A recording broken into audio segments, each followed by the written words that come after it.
Distinctive Features of Carnatic Music, Part 10.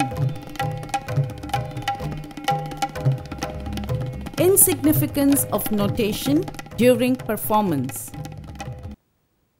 Notation is called Sangeeta Lipi in Sanskrit. It is the method by which various details of the song are presented on paper. Orally perceived music is presented on sheets with the use of ancient or modern musical symbols. In other words, it is a mode of representing music to the eye. When music that is sung or played is translated into a visible form, it is called notation. For this purpose, many signs and symbols have been devised, and we are now in a position to represent in notation almost all the aspects of music. The signs and symbols used for notation writing differ with the various musical systems. Carnatic music is taught by demonstration and learnt by the ear since early times. There was a need for written forms of music during ancient days. Paper notations using solfa syllables came later, before which the songs were written on palm scriptures. The name of tunes was mentioned on these scriptures. The sahitya of the songs were written down and the music was committed to memory. This was compiled by the disciples of a particular composer to preserve his compositions for future references. Even then, the composition of the composers was not felt in the correct notation.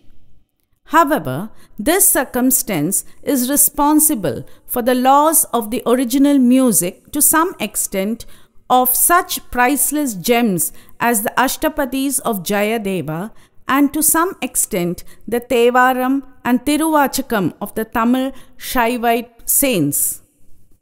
The Oduvar tradition in the sphere of Thevaram music is another example of orally transmitted art in which the original tunes are not preserved.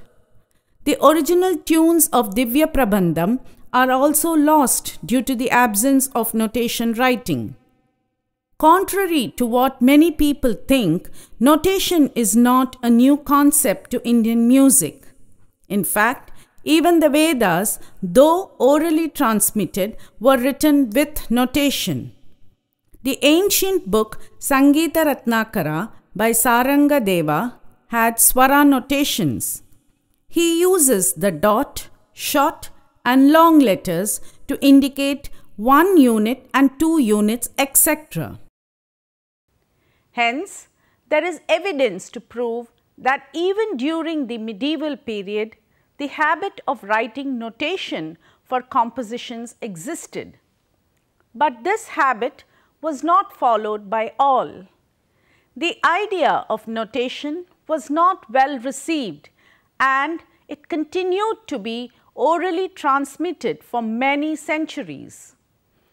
The disadvantage with this system was that if one wanted to learn a composition composed by, say for example, Purandara Dasa, it involved the difficult task of finding a person from Purandara Dasa's lineage of students, if such a person still existed. Written notation of Carnatic music was received in the late 17th and 18th century, which coincided with the rule of Shahaji II in Tanjavur. Copies of Shahaji's musical manuscripts are still available in the Saraswati Mahal Library in Tanjavur. They give us an idea of the musical form. They contain snippets of solfege to be used when performing the mentioned raga. The South Indian music possesses a highly developed scientific system of writing down what is sung or played. This type of writing down what is rendered is termed as musicography by Professor Sambamurthy. Unlike classical Western music, Carnatic music is notated almost exclusively in tonic solfa notation using either a Roman or Indic script to represent the solfa names. Past attempts to use the staff notation have mostly failed. Indian music makes use of hundreds of ragas, many more than the church modes in Western music. It becomes difficult to write Carnatic music using the staff notation without the use of too many accidentals. Furthermore, the staff notation requires that the song be played in a certain key. The notions of key and absolute pitch are deeply rooted in Western music, whereas the Carnatic notation does not specify the key and prefers to use scale degrees or relative pitch to denote notes. The singer is free to choose the actual pitch of the tonic note. In the more precise forms of Carnatic notation, there are symbols placed above the notes indicating how the notes should be played or sung. However, informally this practice is not followed. To show the length of a note, several devices are used. If the duration of note is to be doubled, the letter is either capitalized or lengthened by a diacritic. For duration of 3, the letter is capitalized and followed by a comma. For a length of 4, the letter is capitalized and then followed by a semicolon. In this way, any duration can be indicated using a series of semicolons and commas.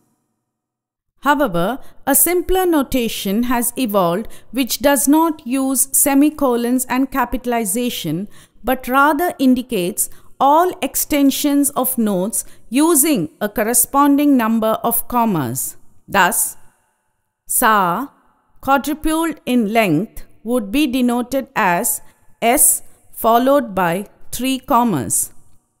The notation is divided into columns depending on the structure of the talam. The division between a lagu and a dhrutam is indicated by a called a danda, and so is the division between 2 dhrutam or a dhrutam and an anudhrutam. The end of a cycle is marked by a called a double danda. Significance of notation. Notations in Carnatic music are important to keep record of the compositions that are learnt. It is the most effective means to preserve the musical compositions composed by our Vagyakaras to posterity. Human memory is subjected to forgetfulness. Since the compositions of Carnatic music is vast, it's impossible to keep in mind all of them. By glancing at the notation, we can recollect a forgotten composition. Notations are being used in Carnatic music from the beginner's lesson. It helps the students to gain knowledge about the placement of the swaras in a tala, the parts of the tala, the order of the sangadis, and the tune of the song, etc. With the help of the notations, an experienced musician can sing a song that is not familiar to him. The practice of singing swara passages written in notation enables a student of music to improve his swarajnana. In instrumental ensemble, notations are used throughout the concert to bring out coordination and also to maintain the plan of the concert. Notations are also significant for a student to know the swara phrases of a raga. It gives the skeleton of a composition with in-depth detailing. It helps us to analyze the style and the creativity of a composer. Notation writing is a skill by itself. It can be attained only after attaining adequate proficiency in music. Insignificance of notation in concerts. Notations are less frequently used in vocal concerts. The compositions are memorized well before the concert.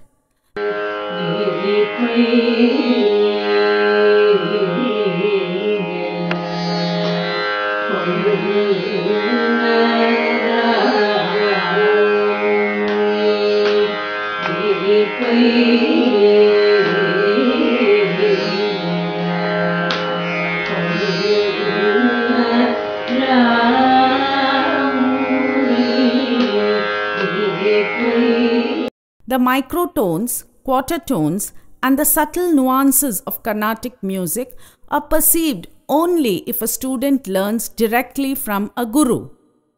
In Indian music, an artist has to render a song only from memory, unlike a musician of Western music who looks into notation while performing.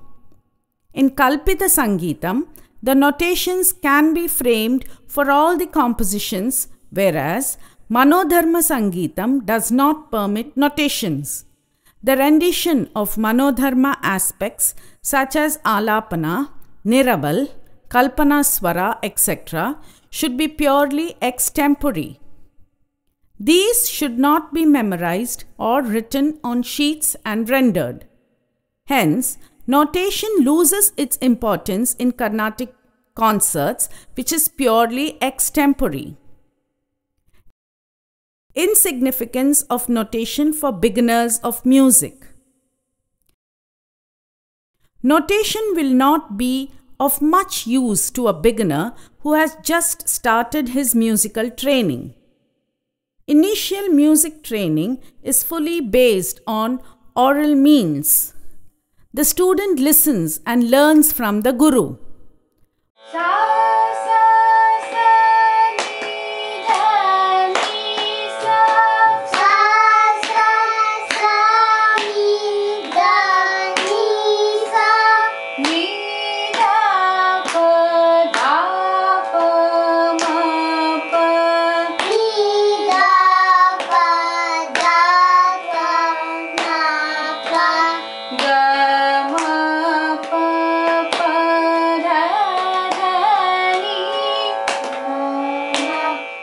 Once sufficient knowledge in music is acquired, notations will be useful to present the composition with the bhava implied on the song. Notations in Swara exercises are taught to the students after few months of training. These basic notations involve very few indications such as division between Lagu and a Dhrutam, denotes end of a Tala cycle. A Swara with a comma denotes the number of Aksharakalas that follows a Swara. 1 Aksharakala, 2 Aksharakalas, and so on. A Swara with a dot on top denotes that the note is in higher octave. A Swara with a dot below denotes that the note is in lower octave. These are the basic symbols that are used for notations at the initial level for beginners. Notations for advanced musical forms involve several technical symbols. This will be discussed in the upcoming sessions. Notations at advanced levels are just used to keep record of the song for future reference. Notations help to bring out an idea of the composition's structure. It is up to the musician's ability and awareness to guess the melody of the song through its notation. The ideas of the musician as well should be put in to bring out the actual form of the song. Notations will not be useful to people with inadequate raga and technical knowledge. Each raga assumes a unique form and differs with each composition. A composer frames the notation in his composition with his creativity imbibed. It is impossible to bring out the exact melody just by looking at the notations. Thus, in a highly developed melodic system of music, it will not be possible to represent in notation every refinement in rendering. Rendering is an art dependent upon artistry, power of interpretation and musical intelligence of the performer. However, retake. However perfect the system of notation devised, much will depend upon the correct interpretation of the symbols. The representation of subtle shrutis, ghana naya effects and the graces present a problem. With these limitations, accurate notations in Carnatic music are of immeasurable value. Though notations act as an important source of preserving Carnatic tradition, they have their own insignificance in Carnatic concerts. Hope this session has brought out the insignificant facet of notations in Carnatic music. Much more will be presented on this topic in the future sessions. Thank you.